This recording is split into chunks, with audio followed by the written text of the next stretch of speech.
Hello champions, आप सभी का आपके अपने परिवार में एक बार फिर से स्वागत है। और दोस्तों, आज का वीडियो बहुत ही स्पेशल होने वाला है क्योंकि आप सभी जानते हो कि जो हमने जीके जीएस के लिए अपनी तिरंगा सीरीज चलाई हुई है उसमें हम 5 टॉपिक्स अब तक पढ़ चुके हैं। तो आज है संडे और संडे टेस्ट में आप आज के जो 5 टॉपिक्स हैं उनका मिक्स टेस्ट होने वाला है, जिससे आप अपनी तैयारी को जांच पाओगे और साथ में आपका रिवीजन हो जाएगा। देखिए, मेरा इस चैनल को बनाने का मकसद क्या है? सिर्फ यही मकसद है कि आपको मैं जीके जीएस बहुत अच्छे से याद करवाऊं, आपके एग्जाम तक आपको याद रहे और एग्जाम में आप करके आओ क्वेश्चंस और आपका सिलेक्शन हो। इसके अलावा कोई मकसद नहीं है, ठीक है? बस इसके लिए मुझे कितनी भी मेहनत करनी होगी, अगर आप रिवीजन नहीं भी करोगे मैं आपको रिवीजन करवाऊंगा, क्योंकि मुझे पता है कि आपके लिए बेस्ट क्या है। अगर आपने शुरुआत से मेरे साथ आज लग गए हो पढ़ने के लिए और लास्ट तक अगर आप पढ़ते रहते हो तो मैं गारंटी देता हूं जीके जीएस में आपका स्कोर है बाकी स्टूडेंट से काफी अच्छा होगा, ठीक है? और मैक्सिमम स्कोर आप कर पाओगे। और अगर आपने जीके जीएस में मैक्सिमम स्कोर कर लिया तो आप सभी जानते हो जो सबसे हार्ड सब्जेक्ट है वहीं पे स्कोर हो गया, फिर तो सिलेक्शन लेने से कोई नहीं रोक सकता। आपके बदन पर फौज की खाकी वर्दी आने से कोई नहीं रोक सकता, ठीक है? काफी मोटिवेशन हो गया है, अब आपकी तैयारी चेक करते हैं। और आपकी तैयारी के लिए मैंने देखो एसएससी जीडी के क्वेश्चंस हमने कर लिए थे, एसएससी वाले क्वेश्चंस भी हमने कर लिए थे। कुछ अलग लैंग्वेज के क्वेश्चंस मैं आपके लिए लेके आया हूं, अलग एग्जाम के क्वेश्चंस आपके लिए लेके आया हूं जिस तरीके के आपके एग्जाम में आ सकते हैं। देखो, हमने पढ़ लिया, टॉपिक हमने पढ़ लिया, अब कैसे भी क्वेश्चंस बन जाए आंसर हमको आना चाहिए, ठीक है जी? तो चलिए शुरुआत करते हैं टेस्ट। और आप गिनते हुए जाना है कितने गलत होते हैं, सही नहीं गिनना, आपको गलत गिनना है कि आपके कितने गलत हुए हैं। और लास्ट में कमेंट करके जरूर बताना है और फिर खुद से बोलना है कि सर ने ये पढ़ाया था या नहीं पढ़ाया। पढ़ाया था, मैंने पढ़ा, मेरे को याद हुआ नहीं हुआ, गलत किस कारण हुआ, ठीक है? खुद एनालिसिस करना और फिर जिसमें भी प्रॉब्लम हो दोबारा पढ़ लेना, गलत नहीं होना चाहिए, समझ रहे हो? एक भी क्वेश्चन गलत नहीं होना चाहिए, इसीलिए मैं आपका रिवीजन करवा रहा हूं। पहला क्वेश्चन है आपका, मोहनजोदड़ो कहां स्थित है? सिंधु घाटी सभ्यता जो हमने पढ़ी थी वहां पर हमने पढ़ा था कि मोहनजोदड़ो कहां पर स्थित है। आंसर करने की कोशिश कीजिए। और ये रेलवे के एग्जाम में पूछा गया क्वेश्चन है, 2021 में ही आया था ये क्वेश्चन, क्योंकि उसके बाद तो रेलवे का एग्जाम नहीं हुआ, ठीक है? तो आंसर कीजिए सभी स्टूडेंट। तो इसका करेक्ट आंसर हो जाएगा मोहनजोदड़ो है वो सिंध पाकिस्तान में स्थित है, ठीक है? जिसका सिंध किया है उसने, उसका बिल्कुल सही है, सिंध पाकिस्तान में स्थित है। कौन सी नदी के किनारे है? तो सिंधु नदी के किनारे स्थित है। खोज कब की गई थी? 1922 में। किसके द्वारा की गई थी? राखलदास बनर्जी के द्वारा। क्या हो जाएगा? राखलदास बनर्जी के द्वारा इसकी खोज की गई थी 1922 में, ठीक है? तो क्वेश्चन सिंध जिसने किया है उसका बिल्कुल करेक्ट है। आप सिर्फ आंसर क्वेश्चंस पढ़ो और आंसर करो, सही है या गलत है ये खुद देख लेना आपका, क्योंकि लास्ट में आपको बताना भी है। बाकी जो एक्स्ट्रा चीजें हैं उनका रिवीजन भी मैं आपको यहां पर करवा दूंगा, ताकि दिमाग में, माइंड में है, एक बार दोबारा से रिवीजन हो जाए जो जो इंपॉर्टेंट है। समझ में आ गया? सिंध पाकिस्तान में है, सिंधु नदी के किनारे है, 1922 में की गई थी राखालदास बनर्जी के द्वारा। और इसी के साथ हड़प्पा आता है, वो कब की गई थी? 1921 में, ठीक है जी? 1921 में उसकी खोज की गई थी। वो कहां पर है? पंजाब पाकिस्तान में है। कौन सी नदी के किनारे है? रावी नदी के किनारे स्थित है। चलो आगे बढ़ते हैं। अगला क्वेश्चन है, कल ये क्वेश्चंस मैंने आपको जब पढ़ाया था 1857 की क्रांति, उसमें थोड़ा सा इसका हिंट दिया था। और देखो ये क्वेश्चंस एग्जाम में पूछा जाता है। क्या है कि इनमें से किस एक स्वतंत्रता सेनानी का मूल नाम मणिकर्णिका है? मणिकर्णिका। और इसके ऊपर तो मूवी भी बन चुकी है, अगर आपको पता होगा तो। इस नाम से मूवी भी बन चुकी है, कंगना रनौत ने बनाई थी मूवी, ठीक है? तो आप सभी आंसर कीजिए। तो ये हो जाएगा आपका Rani Laxmibai. Option number D correct answer हो जाएगा। इनके बचपन का नाम भी पूछा जाता है, मनु है। इन्होंने कहां की रानी थी? ये झांसी की रानी थी। ठीक है, और 1857 की क्रांति में झांसी से ही इन्होंने नेतृत्व किया था। और इनका विवाह है वो गंगाधर राव के साथ हुआ था, ये भी पूछ लिया जाता है, गंगाधर राव। ठीक है जी, गंगाधर राव के साथ इनका विवाह हुआ था, जो झांसी के राजा थे। ठीक है, उनकी मृत्यु के बाद ये झांसी की रानी बनी थी। और बाकी तो आप सभी जानते हो कि खूब लड़ी मर्दानी वो तो झांसी वाली रानी थी। ठीक है, इनके बारे में बताने की आवश्यकता नहीं है। अब देखो ये क्वेश्चंस है, वैसे तो हमने इसको बहुत अच्छे से पढ़ा था, लेकिन आज आपको कुछ एक्स्ट्रा और बता देता हूं, इसलिए मैंने इसको इंक्लूड कर लिया है। ये आपके लिए इंपॉर्टेंट क्वेश्चन है। देखो सबसे पहले क्वेश्चन क्या है, त्रिपिटक इनमें से किस धर्म का पवित्र ग्रंथ है? तो मैंने आपको बौद्ध धर्म पढ़ाया, तब समझाया था कि त्रिपिटक है वो बौद्ध धर्म का है। तो त्रिपिटक में मैंने 3 पिटक आपको बताए थे, वो आप सभी कमेंट करके बताओगे। क्या करोगे? सभी कमेंट करके बताओगे वो 3 पिटक कौन से थे। सुत पिटक, विनय पिटक और एक पिटक आप कमेंट करके बता दो।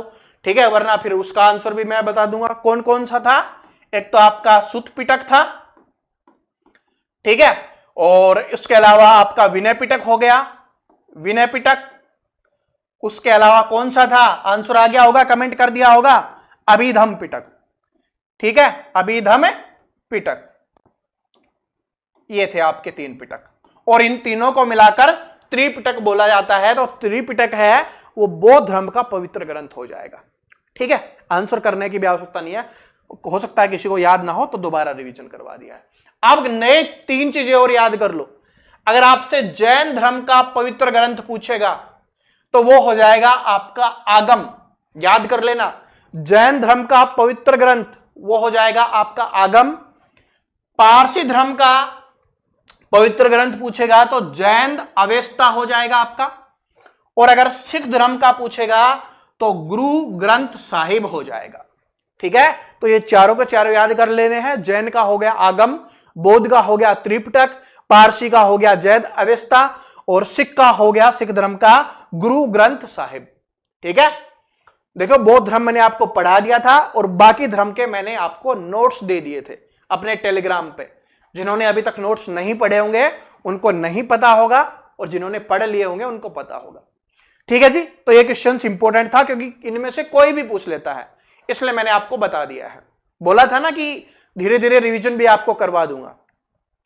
अगले क्वेश्चन में बढ़ते हैं, इसका आंसर करने की कोशिश कीजिए सभी स्टूडेंट कि सिंधु सभ्यता में इनमें से किस स्थलों में जलाशय के साक्ष्य मिले हैं? तो जलाशय के साक्ष्य कहां पर मिले हैं? याद करने का तरीका क्या बताया था? जल, पानी, पानी से क्या धोते हैं? मुंह धोते हैं, धोना, या और कुछ भी पानी से सब कुछ धोते हैं, बर्तन भी धोते हैं, ठीक है, मुंह भी धोते हैं, ठीक है, हाथ पांव नहाते भी हैं। तो जहां से पानी से रिलेटेड आ जाए तो धोने से याद कर लेना, तो क्या हो जाएगा? इसका धोलावीरा हो जाएगा। क्या हो जाएगा? धोलावीरा हो जाएगा। ऑप्शन नंबर बी लिखा हुआ है तो ए लिख लो इसको। ठीक है, ऑप्शन से क्या फर्क पड़ता है? ठीक है, आगे पीछे लिखे हुए कोई बात नहीं, तो धोलावीरा इसका आंसर हो जाएगा। ठीक है, अरे हमें आंसर पता होना चाहिए, ये तो टाइपिंग में हो गया, ये इधर जाना था, ये इधर आना था। बात समझ में आ गई? चलो, आंसर निकल गया होगा। आगे क्वेश्चंस बढ़ते हैं। ये वाला क्वेश्चंस आपको दिमाग लगाने की आवश्यकता होगी। मैं आपको एक बात समझाई थी कि कल एक स्टूडेंट ने बोला था कि सर जी ऐसे ऐसे है। देखो, हर बुक्स में आपको अलग मिलेगा, हर गूगल पे सर्च करोगे तो कुछ डेट्स आपको अलग मिलेंगी। ठीक है, जैसे यहां पर लिखा हुआ है कि लगभग 260 ईसा पूर्व किस मौर्य सम्राट ने कलिंग को जीतने के लिए सैन्य अभियान का नेतृत्व किया था?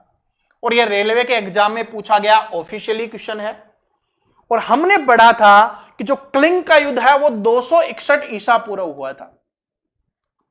ठीक है, यह हमने पढ़ा था, और यहां पर 260 लिखा हुआ है। तो ये याद रख लेना कि थोड़ा बहुत आगे पीछे हो ना, 1 साल आगे पीछे हो तो कंफ्यूज नहीं होना। ठीक है, समझ में आ गया? तो ये आसपास ही रहते हैं। ठीक है, तो 261 ये बिल्कुल सही है, लेकिन ये एसएससी के हिसाब से सही है, ये रेलवे के हिसाब से सही है। समझ रहे हो? तो कभी 60 लिख दे तो कंफ्यूज नहीं होना कि कलिंग का युद्ध तो 261 में हुआ था। ऐसे नहीं, लड़ना नहीं है। ठीक है, या तो ऑप्शंस में आपको 260 मिलेगा या 261 मिलेगा, दोनों एक साथ नहीं मिलेंगे। ठीक है, तो लगभग 260। अब याद कैसे करवाया था? कुछ भी याद नहीं हो तो क्या याद करवाया था कि भाई सबसे पहले कौन था? चंद्रगुप्त मौर्य था, जिसने मौर्य वंश की स्थापना की थी। याद करो, चंद्रगुप्त मौर्य याद करवाया था। 322 से लेकर 298 ईसा पूर्व तक। उसके बाद कौन था? इसका बेटा था बिंदुसार। ठीक है, वो कब से कब तक था? 298 से लेकर 273 तक था। उसके बाद अशोक की याद करवाई थी हमने। अशोक कब से कब तक था? 273 से लेकर 232 तक था। तो अब ये 260 किस में आएगा? अशोक वाले में आएगा ना, तो अशोक इसका आंसर हो जाएगा। और कलिंग का युद्ध कब हुआ था? 260 या 261 ईसा पूर्व में हुआ था। ठीक है, और कलिंग के युद्ध के बाद कौन सा धर्म अपना लिया था? बौद्ध धर्म अपना लिया था। कौन सा धर्म अपना लिया था? बौद्ध धर्म अपना लिया था। यह भी मैंने आपको बताया था, क्योंकि वहां पर लाखों लोग हैं वो मारे गए थे, लाखों लोग घायल हो गए थे, जिसकी वजह से इनका मन बदल गया था। और इसी की जीत के लिए सांची का स्तूप भी बनाया था। सांची का स्तूप, ठीक है, सांची का स्तूप भी बनाया था, जो मध्य प्रदेश में है। ठीक है जी, तो ये इंपॉर्टेंट था। आपका समझ में आ गया सारे के सारे, और इनका दोबारा से रिवीजन हो गया है, तो इनको जरूर याद रख लेना, क्योंकि इनसे काफी ज्यादा हिंट मिलती है हमें। अगला क्वेश्चन देखिए कि गौतम बुद्ध ने अपना पहला उपदेश कहां पर दिया था? तो जो भगवान गौतम थे, उन्होंने अपना पहला उपदेश कहां पर दिया था? सबसे पहले है आपका लुम्बिनी। लुम्बिनी क्या है? उनका जन्म स्थान। लुम्बिनी में क्या हुआ था? उनका जन्म हुआ था, जन्म स्थान है, और ये कहां पर है? नेपाल में है। उसके बाद जन्म स्थान के बाद उनको ज्ञान की प्राप्ति हुई थी। तो ज्ञान की प्राप्ति कहां हुई थी? ज्ञान की प्राप्ति तो बोध गया में हुई थी। ज्ञान की प्राप्ति है वो बोध गया में हुई थी। उसके बाद सारनाथ में क्या दिया था? उन्होंने अपना प्रथम उपदेश दिया था। प्रथम उपदेश कहां पर दिया था? सारनाथ में दिया था। तो इसका आंसर ये हो जाएगा, क्योंकि पहला उपदेश है। किनको दिया था? 5 जो ब्राह्मण थे, जो इनके साथ पहले जो कर रहे थे योग वगैरह, फिर उन्होंने इनका साथ छोड़ दिया था, क्योंकि इन्होंने दूसरा मार्ग अपना लिया था, फिर बाद में वही आए थे। तो 5 ब्राह्मणों को दिया था प्रथम उपदेश। कहां पर? सारनाथ में। ज्ञान की प्राप्ति कहां पर हुई थी? पीपल के वृक्ष के नीचे। यह भी याद रख लेना, स्थान मैंने आपको बता ही दिया है, बोध गया। और कुशीनगर में क्या हुआ था? कुशीनगर में इनकी मृत्यु हुई थी, यह भी आपको पता होना चाहिए। ठीक है, तो सारे के सारे याद हो गए। ठीक है, चलो दोबारा से रिवीजन हमने कर लिया। चेक करते जाना कि आपको कितने याद थे। ठीक है, आपका कॉन्फिडेंस जरूरी है। मैं रिवीजन आपको करवा रहा हूं, 5 के 5। अब दोबारा इनका रिवीजन नहीं होगा, फिर दोबारा बाद में जब हम हिस्ट्री वाले क्वेश्चंस पढ़ेंगे ना, तब इनका रिवीजन हो रहा होगा। इनमें से कौन सा हड़प्पा स्थल गुजरात में पाया गया है, ये अपने को बताना है। तो गुजरात में कौन सा हो जाएगा? गुजरात में हो जाएगा धोलावीरा। ठीक है, धोलावीरा। ऑप्शंस मत देखना यार, इसमें थोड़े आगे पीछे हो गए हैं, क्योंकि ये क्वेश्चंस मैंने खुद टाइप किए थे, तो मैंने इन पे ध्यान नहीं दिया। ठीक है, तो धोलावीरा हो गया। धोलावीरा है, ये कहां पर है? गुजरात में है। इसके अलावा और कौन सा था गुजरात में जो हमने पढ़ा था? लोथल है, वो भी गुजरात में है। इसके अलावा आपका सुरकोटड़ा है, ठीक है, वो भी कहां पर है? गुजरात में है। इसके अलावा रंगपुर है, वो भी कहां पर है? गुजरात में है। तो एक गुजरात का कुछ भी पूछे, और धोलावीरा भी गुजरात में हो जाएगा। ठीक है, लोथल भी हो जाएगा, सुरकोटड़ा भी हो जाएगा। ठीक है जी, तो समझ में आ गया गुजरात का। चलो आगे बढ़ते हैं। सम्राट अशोक का पितामह कौन था? यह इंपॉर्टेंट क्वेश्चन है, और इसमें काफी स्टूडेंट गलत कर देते हैं। पितामह कौन था? पिता नहीं पूछा, ध्यान से पढ़ना, गलती मत कर देना। पितामह पूछा है। पितामह कौन होता है? पिता का पिता, जिनको हम दादाजी बोलते हैं। ठीक है, और आपने महाभारत में भी देखा होगा, एक पितामह थे, भीष्म पितामह, यानी सबसे बुजुर्ग थे, वो पिता के पिता थे। ठीक है, तो पितामह कौन हो जाएगा? पिता का पिता। तो अशोक का पिता कौन? बिंदुसार। और बिंदुसार का पिता कौन? चंद्रगुप्त मौर्य। तो इसके पितामह कौन हो जाएंगे? चंद्रगुप्त मौर्य हो जाएंगे, जिन्होंने मौर्य वंश की स्थापना की थी। ठीक है जी, तो बात समझ में आ गया, ये याद रख लेना आपको, बाकी तो इंपॉर्टेंट नहीं है। आंसर कर दिया होगा वैसे, मैंने आपको बता ही दिया था कि दादाजी पूछे, तो अब आंसर कर दिया हो। इंपॉर्टेंट क्वेश्चन था ना, कुछ छोटी छोटी अपडेट और नहीं मिल रही है आपको सीखने को, वो इंपॉर्टेंट है। कि गौतम बुद्ध को ज्ञान की प्राप्ति निम्नलिखित में से किस शहर में हुई थी।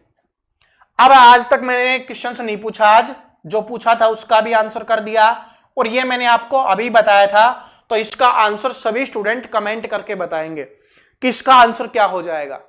गौतम बुद्ध जी हैं, उनको ज्ञान की प्राप्ति कब हुई थी। इनके बचपन का नाम भी पूछा जाता है, तो वो हो जाएगा सिद्धार्थ हो जाएगा। ठीक है, सिद्धार्थ हो जाएगा इनके बचपन का नाम। चलो आगे बढ़ते हैं। सिंधु घाटी सभ्यता में निम्नलिखित में से कौन सा स्थल पंजाब भारत में स्थित है, बताओ। मैंने आपको एक चार्ट दिया था और बोला था कि इनको याद कर लेना, ठीक है, और नोट्स में भी डाला था। तो आप सभी बताओ कि पंजाब में कहां पर है, कौन सा स्थल है पंजाब में। तो सभी स्टूडेंट कमेंट करेंगे, तो इसका हो जाएगा पंजाब के रोपड़ है ना, वो पंजाब में है। तो ऑप्शन नंबर डी है वो करेक्ट आंसर हो जाएगा, रोपड़ पंजाब में है। बनावली है वो हरियाणा में है, कहां पर है, हरियाणा में है बनावली। इसके अलावा बालू है, ये भी हरियाणा में है, ठीक है। और कोटदीज है, ये कहां पर है बताओ, कोटदीज, ये इंपॉर्टेंट क्वेश्चन है, कोटदीज कहां पर है बताइए सभी स्टूडेंट। रोपड़ अपना पंजाब में हो जाएगा, बनावली हरियाणा में हो जाएगा, और बालू भी हरियाणा में हो जाएगा। कोटदीज बताओ, अगर पढ़ा होगा तो आंसर करोगे, क्योंकि ये तो सिंपल था, ये तो मैंने आपको बता ही दिया, ठीक है। अब कोटदीज बताओ, ये इंपॉर्टेंट है, ये कहां पर है, ठीक है, बताओ कहां पर है। तो आ गया होगा, नहीं आया तो मैं आपको बता देता हूं, ये आपके पाकिस्तान में है। आपके तो क्या, हमारा ही था भाई पहले तो, ठीक है, तो हमारा पाकिस्तान था, अब तो नहीं है, तो कोई बात नहीं, तो ये पाकिस्तान में है। अशोक के अधिकांश शिलालेख भाषा में थे, कौन सी भाषा में थे, जबकि उपमहाद्वीप के उत्तर पश्चिम में पाए गए शिलालेख आरंभिक और यूनानी भाषा में थे, ठीक है। तो अपने को यह बताना है, ध्यान से सुनो इसको, यहां से एक क्वेश्चन और याद करने वाला है। क्वेश्चन क्या पूछा गया है कि अशोक के अधिकांश शिलालेख कौन सी भाषा में थे, यह क्वेश्चन पूछा गया है। तो हमने पढ़ा था कि अशोक के जो अधिकांश शिलालेख है ना, तो वो प्राकृत भाषा में थे। कौन से भाषा में थे, प्राकृत भाषा में थे, और ब्राह्मी लिपि में थे, यह हमने पढ़ा था। लेकिन इसमें एक चीज और देख लो, क्योंकि अधिकांश का मतलब है ज्यादातर, बाकी और भी थे, जो हमने दो और पढ़े थे जो खरोष्टी लिपि में थे, ठीक है। लेकिन नई चीज याद करो आज, कि उपमहाद्वीप के उत्तर पश्चिम में पाए गए शिलालेख, ऐसे क्वेश्चन आएगा कि अशोक के उपमहाद्वीप के उत्तर पश्चिम में पाए गए शिलालेख कौन सी भाषा में थे, तो ये हो जाएंगे आरामिक और यूनानी भाषा में थे, ठीक है। तो यूनानी भाषा याद कर लेना, बाकी अधिकांश पूछेगा तो प्राकृतिक भाषा हो जाएगा, प्राकृत भाषा, सॉरी, ठीक है। 2011 की जनसंख्या जनगणना में लिंग अनुपात 1000 पुरुषों पर महिलाएं हैं। यह क्वेश्चंस मैंने पढ़ाया और मैंने कम्युनिटी टैब में पूछा, फिर भी 6% स्टूडेंट ने इस क्वेश्चन को गलत किया था। बहुत इंपॉर्टेंट क्वेश्चन है, और यह एसएससी जीडी में ही पूछा गया क्वेश्चन है, तब मैंने दोबारा से लिया है। 6% स्टूडेंट इस इजी क्वेश्चन को गलत कर रहे हैं। इतना इंपॉर्टेंट क्वेश्चन पता नहीं कितनी ही शिफ्टों में पूछा जाता है, तो 1000 पे कितना हो जाएगा, 943 महिलाएं हो जाएंगी, ठीक है जी। और जो लिंग अनुपात काउंट किया जाता है ना, तो वो 1000 पुरुषों पर कितनी महिलाएं होती हैं, इस पे काउंट किया जाता है, ओके। तो ये भी याद रख लेना। आपको पता है ना, समय भी नहीं दे रहा, आपका समय वेस्ट भी नहीं कर रहा, आपका रिवीजन भी करवा रहा हूं, और साथ में आपका खुद का टेस्ट भी हो रहा है। 3 चीजें एक साथ हो रही है, रिवीजन हो रहा है, नई चीजें भी मैं आपको बता रहा हूं, ठीक है जी, और साथ में आपको अपडेट भी कर रहा हूं, आपका सब कुछ आपको करवाया जा रहा है यहां पर, ठीक है। अब इस क्वेश्चन का आंसर करो। इसके लिए मैंने डिटेल से बताया था कि ये बहुत इंपॉर्टेंट है। कल जब 1857 की क्रांति पढ़ाई थी और रेलवे के एग्जाम में पूछा गया क्वेश्चन मैंने लिया है कि मई 1857 में खालिस्तान के नवाब की पत्नी बेगम हजरत महल ने लखनऊ में विद्रोह का नेतृत्व किया था। तो बताओ, मैंने बोला था ना कि बेगम हजरत महल इंपॉर्टेंट है क्योंकि महिला थी, एक झांसी की रानी थी और एक ये थी। ठीक है, तो कहां से? अवध से इन्होंने किया था। अवध से 1857 की क्रांति का नेतृत्व किया था। अवध, लखनऊ। चलो आगे बढ़ते हैं। इनमें से कौन सी पुस्तक मैगस्थनीज ने लिखी है? तो मैगस्थनीज ने इंडिका पुस्तक लिखी है। ठीक है, और किसके शासनकाल में आए थे? ये चंद्रगुप्त मौर्य के शासनकाल में आए थे, ये भी पूछा जाता है। और इस इंडिका पुस्तक में किसके बारे में लिखा गया है? मौर्य काल के बारे में ही लिखा गया है सब कुछ। आगे देखो, 2011 की जनगणना के अनुसार भारत के किस केंद्र शासित प्रदेश का जनसंख्या घनत्व सबसे अधिक है? आप सभी स्टूडेंट आंसर करने की कोशिश करो क्योंकि यह चैप्टर बहुत ज्यादा इंपॉर्टेंट है और इसमें मैंने फिर से एसएससी जीडी के ही क्वेश्चंस लिए हैं क्योंकि सबसे ज्यादा जो इंपॉर्टेंट है, हर शिफ्ट में 2 क्वेश्चंस आएंगे और एसएससी जीडी में ही इसके इतने क्वेश्चंस आए हुए हैं कि हमसे कितना भी करवा लो खत्म नहीं होंगे क्योंकि पिछली साल ही 70 से 80 क्वेश्चंस आए थे, उससे पिछली साल आए, उससे पिछली साल आए, उससे पिछली साल आए, काफी क्वेश्चंस है हमारे पास। तो इसका आंसर करो। केंद्र शासित प्रदेश बताना है जहां पर सबसे ज्यादा जनसंख्या घनत्व है, तो इसका करेक्ट आंसर हो जाएगा राष्ट्रीय राजधानी क्षेत्र दिल्ली में। ठीक है, यही हमने पढ़ा था कि दिल्ली में सबसे ज्यादा है। ब्रिटिश सेना के किस भारतीय सिपाही ने 1857 में भारतीय विद्रोह के फैलने के तुरंत पहले की घटनाओं में भूमिका निभाई थी? तो बताओ किसने निभाई थी? तो ये हो जाएंगे हमारे मंगल पांडे जी। मंगल सिंह मत कर देना, मंगल पांडे नाम था। देखो एग्जामिनर है कैसे टेस्ट लेता है, मंगल सिंह ऊपर लिखा हुआ है। मंगल सिंह तो शायद किसी मूवी में डाकू का नाम था, मंगल सिंह नहीं, मंगल पांडे। और इनको फिर फांसी दी गई थी। डिटेल में हमने कल पढ़ाई था, आपको कल ही पढ़ाया तो आपको यह भी याद होगा। साथ में मैंने आपको बताया था कि ईश्वरी पांडे और याद कर लेना जो इस बार एग्जाम के लिए इंपॉर्टेंट बन सकता है। पता नहीं मुझे ऐसा क्यों लग रहा है कि ये क्वेश्चन इस बार इंपॉर्टेंट रहने वाला है क्योंकि इनके बाद जो फांसी दी गई थी इनको दी गई थी। और 1857 की क्रांति में पहले शहीद हुए थे जिनको फांसी दी गई थी, मंगल पांडे जी थे, और उनके बाद ये थे क्योंकि इन्होंने हयुष्यन की हत्या कर दी थी।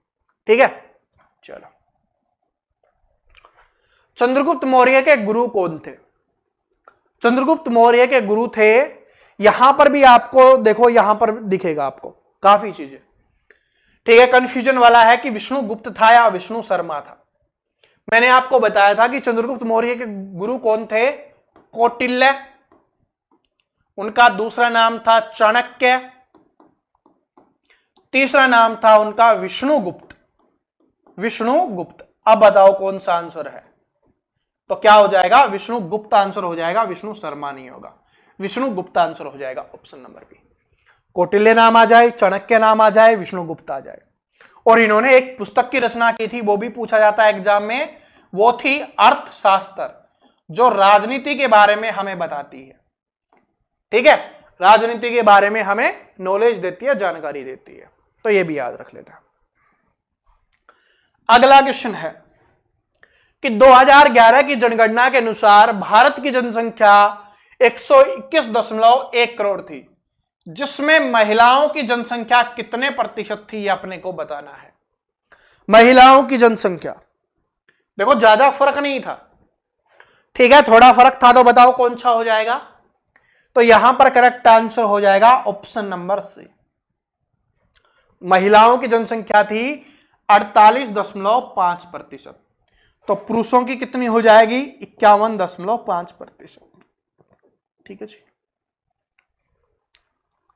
डिटेल में करना चाहो और भी ज्यादा डिटेल में कि दशमलव में और भी हो तो 48.46 हो जाएगा, और इसका हो जाएगा यहां पर हो जाएगा 51.54। ठीक है, ये था आपका, तो समझ में आ गया, रिवीजन हो गया। ये हमने लगभग 18, 19, 20 क्वेश्चन हमने कर लिए हैं और बहुत सारी चीजें हमने और भी याद की हैं, सीखा भी है। छोटा सा टेस्ट था लेकिन पूरा रिवीजन हमने कर लिया। अब आगे बढ़ेंगे अगले चैप्टर्स के साथ। ठीक है, इन चैप्टर का नंबर अब आएगा जब 25 चैप्टर हमारे समाप्त हो जाएंगे सारे के सारे, उसके बाद सभी का एक साथ रिवीजन करेंगे ना, उस समय फिर इनका दोबारा रिवीजन करेंगे सभी का एक साथ, तब आएगा नंबर। तब तक याद कर लेना, कोई भी डाउट था तो क्लियर हो गया होगा। फिर भी डाउट रह जाता है तो आपको सारे के सारे नोट्स हैं अपने टेलीग्राम पे अवेलेबल हैं, या कोई क्लास में आपको डाउट है तो क्लास दोबारा देख सकते हो, और टेलीग्राम पे नोट्स अवेलेबल हैं, और टेलीग्राम का लिंक कहां पर दिया हुआ है, डिस्क्रिप्शन में दिया हुआ है। ठीक है जी। तो ये आज वाला टेस्ट कैसा लगा? क्या हर 5 होने के बाद, 5 या 6 टॉपिक होने के बाद हमें टेस्ट लेना चाहिए? ये भी कमेंट करके जरूर बता देना, क्योंकि पहली बार कर रहे हैं और मुझे लगता है इससे काफी फायदा आपको मिलेगा, आपका भी रिवीजन होगा। ठीक है, दिमाग को भी पता चलेगा, आपको भी पता चलेगा कि आप याद कर पा रहे हो नहीं कर पा रहे, आंसर कर पा रहे हो नहीं कर पा रहे, और नए क्वेश्चंस और नई लैंग्वेज भी आपको देखने के लिए मिलती है। तो कमेंट करके जरूर बताना। क्लास अच्छी लगी तो लाइक शेयर आप कर सकते हो, और जो भी स्टूडेंट नया आया है एसएससी जीडी के लिए जीके जीएस की तैयारी करना चाहता है, चैनल को सब्सक्राइब करके बेल आइकन को जरूर प्रेस कर लेना। ठीक है जी, तो मिलते हैं नेक्स्ट वीडियो में। तब तक हंसते रहिए, मुस्कुराते रहिए, पढ़ते रहिए। कल इसी समय 11 AM, डेली 11 AM आपको मिलते हैं। Thank you.